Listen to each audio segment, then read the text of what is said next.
بسم اللہ الرحمن الرحیم۔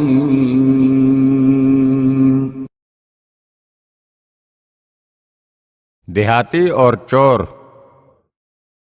صحرا میں زندگی بسر کرنے والا ایک اعرابی اپنے اونٹ پر سوار ہو کر مسجد الحرام کی طرف روانہ ہوا۔ اس کا مقصد خانہ کعبہ کا طواف کرنا تھا۔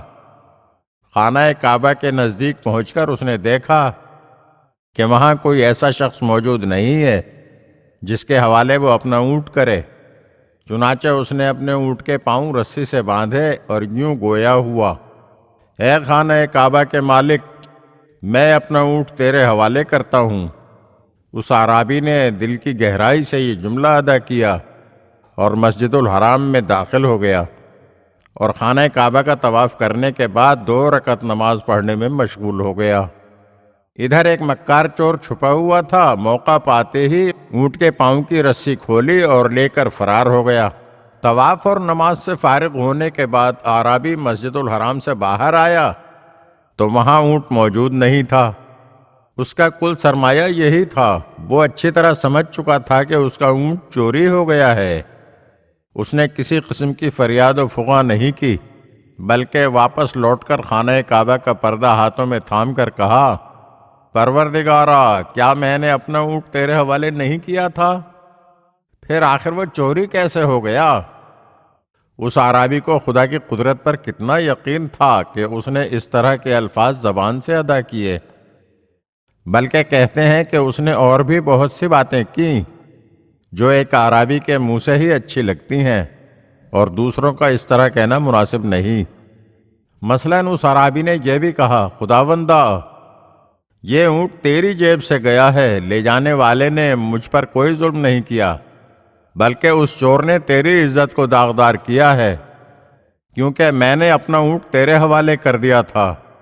یہ باتیں اس اعرابی نے قلبی ایمان کے ساتھ کہیں، حالانکہ وہ ایک ان پڑھ اور عام سا صحرا میں رہنے والا آدمی تھا۔ خداوند عالم سے مخاطب ہو کر اعرابی نے ابھی یہ باتیں ختم ہی کی تھیں کہ دور سے ایک شخص اس کے اونٹ کے ساتھ آتا ہوا دکھائی دیا۔ اس کا ایک ہاتھ کٹا ہوا تھا اور اس نے اپنے دوسرے ہاتھ سے اونٹ کی رسی تھام رکھی تھی۔ اعرابی نے اس سے کہا، تو میرا اونٹ چرا کر لے گیا تھا؟ اس نے پوچھا، کیا یہ تمہارا اونٹ ہے؟ اعرابی نے کہا، ہاں۔ چور نے کہا، لو اسے سنبھالو۔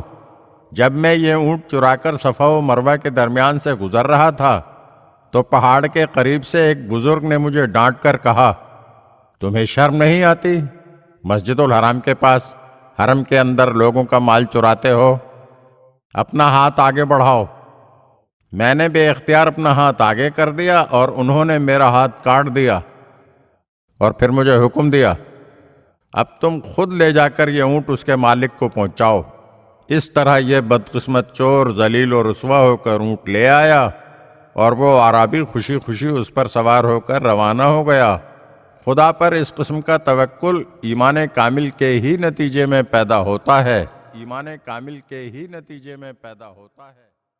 اگر آپ ہمارے چینل کی نئی ویڈیوز دیکھنا چاہتے ہیں تو ہمارے چینل کو سبسکرائب کریں اور گھنٹی کے بٹن کو دبائیے تاکہ ہر آنے والی ویڈیو آپ کو جلد موصول ہو سکے۔ اور ہاں، لائک اور شیئر ضرور کیجیے اور اپنے قیمتی کمنٹ سے ہمیں آگاہ کیجیے۔ شکریہ۔